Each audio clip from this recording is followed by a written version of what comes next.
Oh shit, here we go again. Hello everyone, welcome back to this channel. Of course, this was a dead channel and I decided to just show up and post again just because I can. अब इस channel पे videos क्यों नहीं आते थे, क्यों आते थे, कुछ भी क्वेश्चन से कमेंट करो, मुझे इंटरेक्शन मिलेगा, तुमको जवाब मिलेंगे, ठीक है। तो और बिकॉज मैं अभी थोड़ा फ्री हुआ, I was running into job interviews. ये लड़का बहुत ही मेहनत कर रहा है. Completed my graduation, so the shift from graduation to another life, that is कुछ क्या करना है आगे. समझ रहे हो ना? पोस्ट ग्रेजुएशन करना है, जॉब करना है, पैसा कैसे कमाना है. इस सब के बीच थोड़ा YouTube एंड वीडियोस मेकिंग में थोड़ा प्रोसेस स्लो हो गया था, बिकॉज यू नो शूट करने के लिए एक टाइम अलग से निकालना पड़ता है. एंड ऑफ कोर्स टॉपिक्स मैंने सोच के रखे थे, जब दिमाग पे तो मैं लिख रहा था. And of course I got to explain this. किसी ने पूछा तो नहीं, फिर भी खुद ही कर रहा हूँ. मेरा चैनल है, मेरी मर्जी चलेगी. And this is because to a point मेरे जॉब इंटरव्यूज सारे अच्छे से जा रहे थे, बहुत अच्छे से मैं इंटरव्यूज दे रहा था, I was getting selected. But one और दी अदर रीज़न, कभी सैलरी प्रॉब्लम, कभी रिलोकेशन प्रॉब्लम, कभी मेरा डॉक्यूमेंटेशन कुछ एरर हो जाता था. वन और the other reason I was you know having a really hard time in the job market. So एक दो जॉब्स मैंने ट्राई भी किए, really sucked at it. So ये तो समझ लेंगे नहीं, ठीक है, जॉब इतनी ईजी तो नहीं है इंडिया में, अनएम्प्लॉयमेंट प्रॉब्लम एक्चुअली में है. क्या बढ़िया था गुरु. उसके बारे में कंप्लेन करने का कोई पॉइंट नहीं है, यू नो. एंड ठीक है, कुछ ना कुछ आएगा यहाँ पे, बैक फ्रेश जो भी है अच्छा है.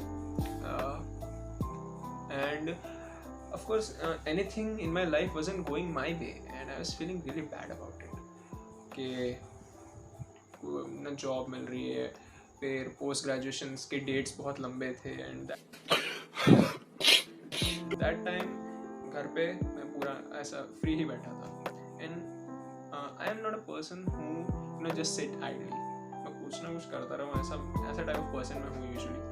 और ऐसे टाइम में घर वाले बोलते थे कि ऑफ कोर्स घर पर लड़का फ्री होता है तो जा दुकान ले आ, दुकान से वो सामान ले आ, ये ले आ, एंड कुछ रिश्तेदार के यहाँ ये चल. मैं कोई बोतल से निकला हुआ भूत हूँ कि एक के बाद एक काम देते जा रहे. टाइनी स्टफ्स कुछ ना कुछ होता ही रहता था, पेटी काम होते थे. ऑफ कोर्स उनको तो काम ही लगता है, एंड वो होता भी था. But I was feeling really low about myself कि मेरी लाइफ का कंट्रोल नहीं है हाथ में. So this haircut, I don't know why I did it, but कुछ था मेरे को करना है कि हाँ कुछ चीज़ का कंट्रोल है मेरे हाथ में अभी. कंट्रोल. तो इसके लिए मैं ये हेयर कट कर लिया. एंड सेकेंडली मेरे कुछ फ्रेंड्स, कौन ये नहीं बताऊंगा, आपस में ढूंढना तो अच्छा है, ज़्यादा मज़ा आएगा. कुछ फ्रेंड्स कह रहे थे कि लास्ट वीडियो में मैंने स्पेक्स पहने थे शो ऑफ करने के लिए या ऐसा स्मार्ट लगने के लिए, because that was a technically sound video I believe. इसके बिना मुझे दिखता नहीं है, इसके बारे में मजाक क्या करूँ, मुझे नहीं पहनना हो ज़्यादा अच्छा लगेगा लाइफ में. सो कुछ लोग ये भी बोलते हैं, मेरे स्टूडेंट्स हैं, आई एक्चुअली टीच ट्यूशंस, मेरे कुछ स्टूडेंट्स बोलते हैं भैया चश्मे का कितना अच्छा होता है, कितना स्मार्ट लगता है वैसा. कौन है ये लोग, कहाँ से आते हैं? नहीं, ये वजन है बस नाक पे उसके प्रिंट्स आ जाते हैं. This is not good, you are practically blind. And एक बार इसकी आदत लग जाए, you can't read signs on the road and driving is difficult. There are lot of stuff. So lot of things about me. ये video क्यों? Why Dada, why? So this is a series I'm starting right now. I don't know if I could be continuing it if times allow me to do it, but still I thought I should start it. And देखते हैं. This is a psychological perspective of mine to the things I perceive around me and the way I believe humans behave in a way. सो इसमें एक एक topic होता जाएगा. आज जैसे एक टॉपिक मैंने पकड़ा है, कल एक और टॉपिक पे. इस पर मेरा व्यू क्या है कि ह्यूमंस इस पर कैसे रिएक्ट करते हैं, कैसे एक्ट करते हैं, और इसके पीछे रीज़न क्या क्या है, ये मेरा व्यू होगा इस पर. बेसिकली थोड़ा बहुत पूरा ज्ञान वाली बकलोली है, तुमको देना है तुम भी दो, मुझे देना है मैं दूंगा. एंड इसमें जिसको अपने व्यूज़ ऐसा लगता है कि नहीं मेरे व्यू गलत है तुम्हारे सही हैं, बिल्कुल कमेंट में बताओ, एक अच्छा खासा डिबेट होगा।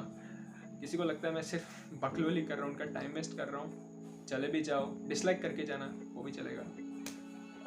और किसी को लगता है कि उनका टाइम वेस्ट हो रहा है, कोई दिक्कत सह लेंगे थोड़ा, चलेगा, सब चल जाएगा, डेमोक्रेसी है, सब सहना पड़ता है। सो आज का टॉपिक क्या है? इस पूरी सीरीज को मैं ग्रे नाम दे रहा हूँ क्योंकि ये ग्रे जो है इसको लास्ट में डिफाइन करेंगे, ये थोड़ा इंपॉर्टेंट है। And of course introductory T shirt. Anyway, आज का टॉपिक है हिपोक्रेसी। सिंपल भाषा में कहें, हिपोक्रेसी मतलब क्या? कुछ कहना कुछ और करना, कॉन्ट्राडिक्शन कंप्लीटली। कैसा? अरे कहना क्या चाहते हो? समझो मैं आज जाके कहता हूँ नहीं यार एक्सरसाइज करनी चाहिए, बहुत अच्छे से एक्सरसाइज करनी चाहिए, इंसान को तो फिट रहना ही चाहिए, और फिर एक हफ्ते, चलो एक साल तक जिंदगी में एक पुशअप भी ना करो।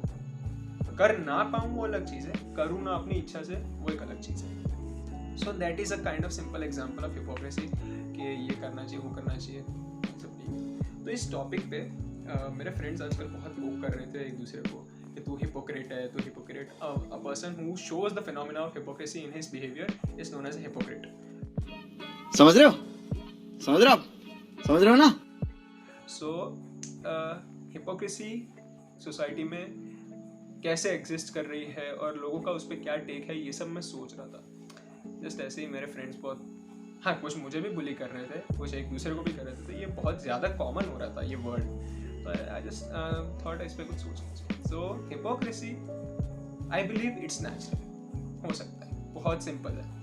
Let's say I claim one thing, I believe one thing to be true. Let's say today I say कि हर किसी को जिम जाना ही चाहिए, gym is the essential part of life.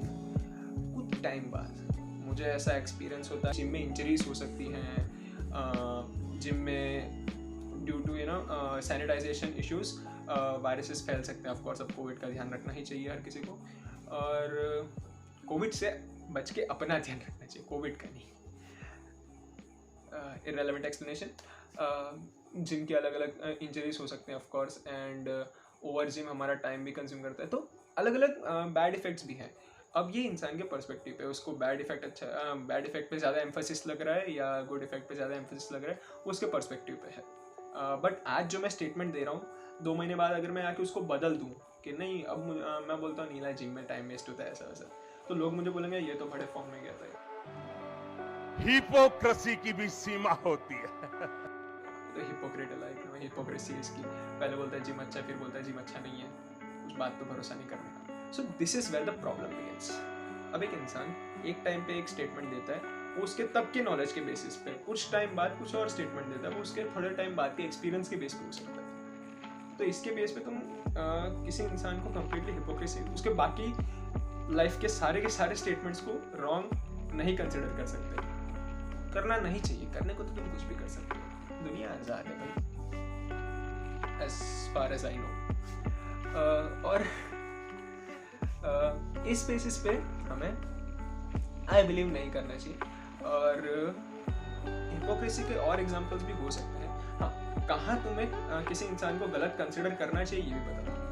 Hypocrisy का एक एग्जांपल ये हो सकता है कि लेट्स से मैं एक स्टेटमेंट 1 देता हूँ, जिम का एग्जांपल ले लेते हैं कि मैं बोल रहा हूँ कि जिम अच्छा है, ऐसा वैसा, जिम की 1000 तारीफें कर दी। थोड़े दिन बाद अगर मैं अपने स्टेटमेंट से नहीं पलट रहा, लेकिन मेरा स्टेटमेंट गलत प्रूव हो गया मुझ पर, कि let's say I get an injury, और मुझे आके कोई बोलता है तू तो बोला था ना जिम बहुत अच्छा है, मैं फिर भी जिम को डिफेंड कर रहा हूँ, और फिर मेरी अगर हिपोक्रेसी पकड़ी जाए उसके बाद भी मैं उसे एडमिट नहीं कर रहा कि नहीं, मैं तो बोलता नहीं मैंने कब जिम अच्छा बोला था, मैं तो कभी बोला ही नहीं। So this is where the person is somewhat deceptive, कि उस इंसान से उस टाइम पे तुम उसको एट फॉल्ट कंसिडर कर सकते हो कि नहीं इस टाइम पे इंसान गलत बोल रहा है। तो ये पॉइंट थोड़ा इंपॉर्टेंट है नोटिस करने को, कि किसी की हिपोक्रेसी नेचुरल हो सकती है, उसका एडमिटेंस बताता है कि वो किस टाइप ऑफ पर्सन है, या टाइप कास्ट तो नहीं करना चाहिए, बट उसका बिहेवियर कैसा है। अगर वो एडमिट कर रहे कि नहीं हाँ मैंने पहले कुछ बोला था, फिर बताता नहीं यार मैं बाद में ऐसा ऐसा हुआ, उसके बेसिस पे अब मैं दूसरी बात बोल रहा हूँ, ठीक है, वो एडमिट कर रहे हैं कि हाँ पहले दूसरा था अब दूसरा है, दोनों का कॉन्ट्रडिक्शन को वो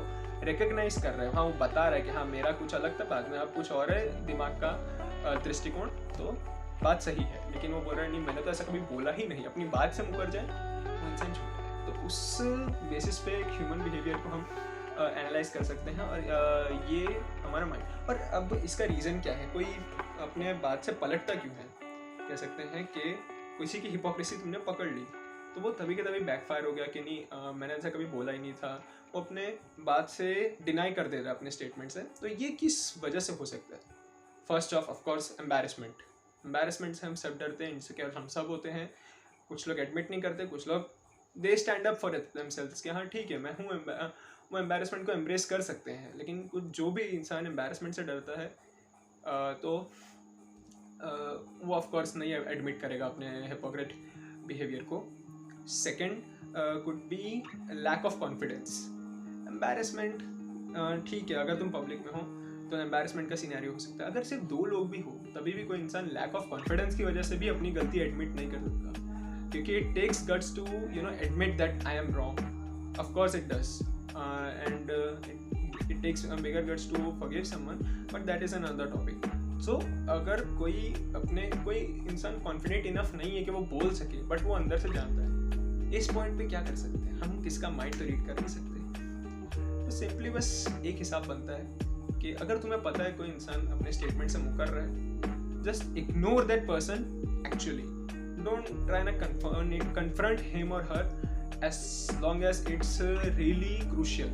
अगर तुम्हारा कोई बहुत ही इंपॉर्टेंट काम है और उस काम में वो डिनाई कर रहा है, जैसे कुछ प्रॉपर्टी का काम होगा, तुम्हारा कुछ ऑफिस का काम होगा, कोई ऑफिशियल काम है जिस काम में तुम्हें उस इंसान से काम निकलवाना है, मतलब एक सिनेरियो है जहाँ बहुत क्रूशियल है उसका वो स्टेटमेंट, तब उसको कन्फ्रंट करो। अगर if that's not the case, तो अगर वो बोल रहा है कि नहीं मैंने तो ऐसा कभी बोला ही नहीं, ओके नहीं बोला, मैंने गलत सुन लिया, ये सुन के आगे बढ़ो।